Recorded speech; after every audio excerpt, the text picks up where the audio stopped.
Hello everyone, welcome back to my channel. আশা করি সবাই খুব ভালো আছেন। আজকের ভিডিওটা খুব স্পেশাল আমার কাছে, তার কারণ এটা আমার 200তম ভিডিও, 200তম রান্না আমি আমার চ্যানেলে পোস্ট করছি। তো আমার কাছে তো ভীষণই স্পেশাল। শুরু হয়েছিল বেশ কয়েকদিন আগে, রান্নার প্রতি ভালোবাসা থেকেই আমার চ্যানেলটা শুরু করা। আমি অনেক ধরনের রান্নাই কিন্তু আপনাদের সাথে শেয়ার করেছি।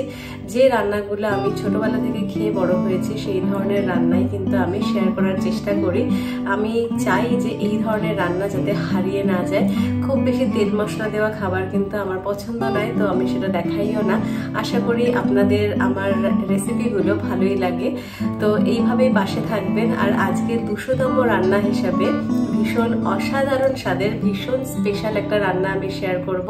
সেটা হলো হাঁসের মাংসের বিরিয়ানি। খুব সহজভাবে আমি আজকে হাঁসের মাংসের বিরিয়ানিটা রান্না করব। আশা করি আপনাদের ভালো লাগবে। তো চলুন আজকের রান্নাটা শুরু করা যাক। প্রথমেই গ্যাসে আমি একটা কড়াই বসিয়ে দিলাম। বেরেস্তাটা ভেজে নেব, তার জন্য কড়াইতে দিয়ে দিচ্ছি সর্ষের তেল। আমি বেরেস্তা ভাজার জন্য 3টে পেঁয়াজ কুচি করে নিয়েছি। তো পেঁয়াজগুলো দিয়ে এটা হাই হিটে নাড়াচাড়া করতে হবে। হাই হিটে এটা ভেজে যতক্ষণ না পেঁয়াজের কালারটা চেঞ্জ হচ্ছে, এটা কন্টিনিউয়াসলি কিন্তু ভাজতে হবে। তো তারপরে এটা তুলে নিতে হবে।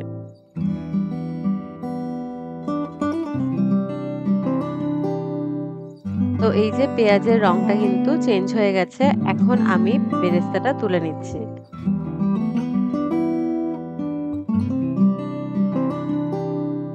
এবার বিরিয়ানির জন্য এরকম বড় বড় করে আলু কেটে নিয়েছি। আলুটা ভাজতে বসিয়ে দিলাম। আর এখানে আমি মাংসটা ম্যারিনেট করে নেব। এখানে আমি 2 কেজি ওজনের হাঁসের মাংস নিয়েছি ছাড়ানোর আগে। তো ছাড়ানোর পরে মোটামুটি 1.5 কেজির আশেপাশে হয়েছে মাংসটা। প্রথমে মাংসের মধ্যে দিয়ে দিলাম পরিমাণ মতো নুন, পরিমাণ মতো হলুদ। এবার এক এক করে বাকি মশলাগুলো দিয়ে দেব। দিয়ে দিচ্ছি 1 চামচ আদা বাটা, 1.5 চামচ জিরে বাটা, 2.5 চামচ মতো দিয়েছি গোটা ধনে বাটা, দিয়ে দিচ্ছি শুকনো লঙ্কা বাটা, 10টা থেকে 12টা শুকনো লঙ্কা বাটা আমি দিয়েছি। তেল ব্যবহার করার দরকার নেই যখন এটা ম্যারিনেট করা হবে। তো হাঁসের মাংসটা মশলাগুলো দিয়ে খুব ভালো করে একটু হাতে সময় নিয়ে ভালো করে ম্যারিনেট করতে হবে। ম্যারিনেশনটা যদি খুব ভালো হয় তাহলে কিন্তু টেস্টটা খুব ভালো হয়। তো এই যে মাংসটা আমি অনেক সময় ধরে ম্যারিনেট করে নিয়েছি। এবার আমি বিরিয়ানি মশলার জন্য এখানে তেজপাতা নিয়েছি, শুকনো লঙ্কা, গোটা জিরে, গোটা গরম মশলা, সাজিরে, জায়ফল নিয়েছি, জয়িত্রী নিয়েছি, সাজিরে নিয়েছি, সামরিচ নিয়েছি, গোলমরিচ নিয়েছি, স্টার আনিস নিয়েছি। আর এইখানে যখন আমি ভাতটা করব তার জন্য তেজপাতা, গোটা গরম মশলা, জয়িত্রী একটু নিয়েছি, গোলমরিচ, স্টার আনিস, সাজিরে, আর লাগবে লেবু। তো এতক্ষণে আমার আলুটাও ভাজা হয়ে গেছে। আলুটা আমি তুলে নিচ্ছি। এবার কড়াইতে বিরিয়ানি মশলাটা তৈরি করার জন্য সব মশলাগুলো আমি দিয়ে দিলাম। এইটা একটু লালচে হওয়া অবধি ভেজে নিতে হবে। ভেজে নিয়ে এটা তুলে নিয়ে মিক্সিতে বেটে নিলেই বিরিয়ানি মশলা একদম রেডি হয়ে যাবে। এবার আমি মাংসটা বসাবো, তার জন্য একটা পেঁয়াজ কুচি আমি তেলের মধ্যে দিয়ে দিচ্ছি। এখানে 10টা আমি রসুন নিয়েছি, রসুন কোয়া আমি দিয়ে দিলাম। এবার ম্যারিনেট করে রাখা মাংসটা আমি দিয়ে দিচ্ছি। খুব ভালো করে মাংসটা প্রথমে কষিয়ে নিতে হবে। হাঁসের মাংস সিদ্ধ হতে একটু সময় লাগে, তো কষিয়ে নিতে হবে খুব ভালো করে। নাড়াচাড়া করে নিয়ে ঢাকা দিয়ে রান্না করতে হবে। মোটামুটি 45 মিনিট তো লাগবেই খুব ভালো করে মাংসটা কষাতে।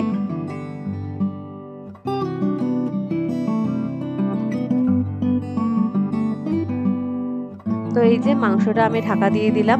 এবার আমি ভাতটা করে নেব। হাঁড়িতে জল টকবক করে ফুটছে, মশলাগুলো আমি দিয়ে দিলাম। দিয়ে দিচ্ছি লেবুর রস, আর দিয়ে দেব নুন। নুনটা কিন্তু 4 চামচ দিয়েছি, বেশি করে দিতে হবে।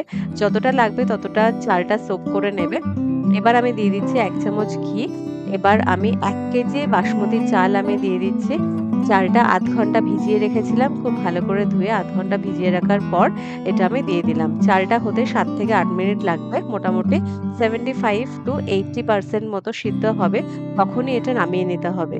ভাতটা করার টাইম কিন্তু খুব সাবধানে, কারণ এইটার উপরে কিন্তু গোটা টেস্টটা নির্ভর করে। এই যে মাংস থেকে জল বেরোতে শুরু করে দিয়েছে। এখন আবারও ঢাকনাটা খুলে আমি মাংসটা নাড়িয়ে নিচ্ছি। এবার আমি দিয়ে দিচ্ছি একটু বেরেস্তা, আর দিয়ে দিচ্ছি বিরিয়ানি মশলা। বিরিয়ানি মশলা আমি দিয়ে দিচ্ছি 1.5 চামচ মতো। আবারও একটু কষিয়ে নিচ্ছি মাংসটা।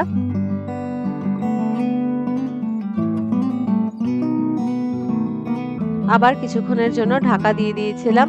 এই যে মাংসটা কষানো কিন্তু অনেকটা হয়ে গেছে। এবার ভেজে রাখা আলুটা আমি দিয়ে দিলাম, তাতে মাংসের যে মশলাটাও কিন্তু আলুর মধ্যে ঢুকবে আর আলুর টেস্টটাও দারুণ লাগবে খেতে। তো এই যে আলুটা দিয়ে আমাদের কষানো হয়ে গেছে, তেল ছেড়ে এসছে। এবার দিয়ে দেব জল।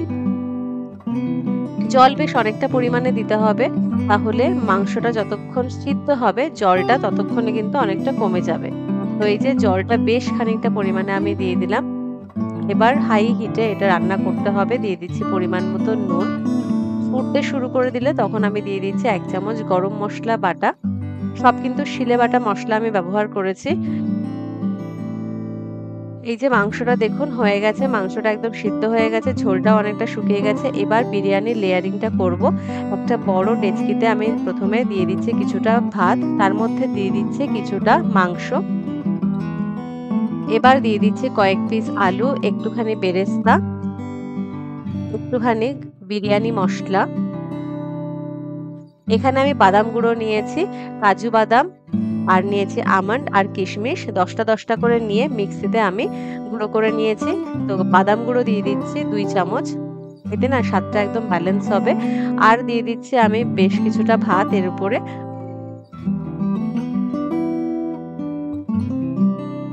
এবার মাংসটা আবার দিয়ে দিলাম। মাংসটা না দারুণ হয়েছিল, মনে হচ্ছিল শুধুই খেয়ে নি। তো এই যে মাংসটা আমি দিয়ে দিলাম। আবারও দিয়ে দিচ্ছি কিছুটা ভাত, এরপর দিয়ে দিচ্ছি ভেজে রাখা আলু, একটু বিরিয়ানি মশলা, আর দিয়ে দেব বাদাম গুঁড়োটা। এবার বাকি যে ভাতটুকু ছিল পুরোটাই আমি দিয়ে দিলাম। এর উপরে আমি দিয়ে দিচ্ছি একটু বিরিয়ানি মশলা, আর দিয়ে দিচ্ছি বাকি যে পরিমাণ বাদাম গুঁড়োটা ছিল সেটাও আমি দিয়ে দিলাম। দিয়ে দিচ্ছি বেরেস্তাটা। এখানে আমি দুধের মধ্যে একটু কেশর ভিজিয়ে রেখেছিলাম, সেটা আমি দিয়ে দিলাম। আর ভাতটা করার টাইমে আমি একটু ভাতের যে জলটা সেটা আমি আলাদা করে রেখেছিলাম, সেখান থেকে আমি এই 3 হাতা মতো আমি দিয়ে দিলাম। এবার দিয়ে দেব কাঁচা লঙ্কা, আর দিয়ে দেব লাস্টে ঘি।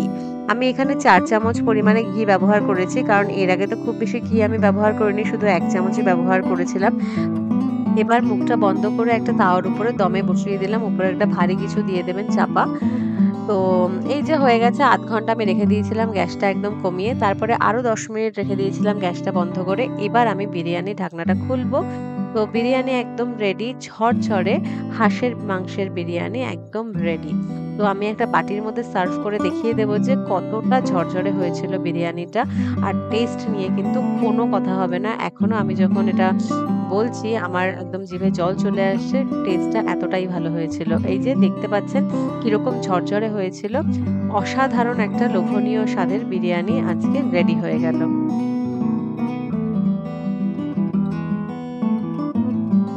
এবার আপনারা বলুন যে কেমন লাগলো আপনাদের আজকের এই স্পেশাল রেসিপিটা। আমার তো দারুণ লেগেছে, আর আমার বাড়ির সবার ভীষণই ভালো লেগেছে। খেতে তো দুর্দান্ত হয়েছিল, আশা করি আপনারাও সেটা বুঝতে পেরেছেন। তো অবশ্যই একবার আপনারাও চেষ্টা করবেন এইভাবে বানানোর। আর যদি নতুন কোনো রান্নার সাজেশন থাকে সেটাও কমেন্ট বক্সে লিখতে ভুলবেন না।